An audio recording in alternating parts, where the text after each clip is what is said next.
Wow, ang ganda pala nito. Tamang-tama po yung height niya para sa ating working chair.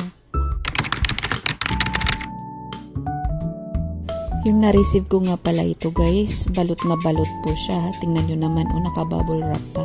At yung bawat gilid nito ay may protection pa para hindi ito masira.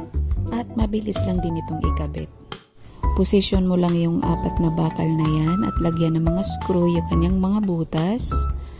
At isa-isa po nating ilagay yung ating mga poste. Matibay po itong poste guys ha.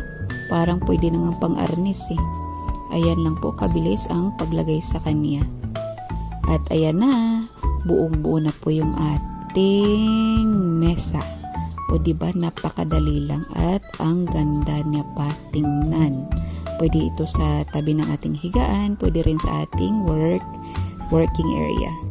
Nasa yellow basket lang po natin guys. I-check nyo na po para magkaroon na tayo ng ating table para sa ating mga trabaho.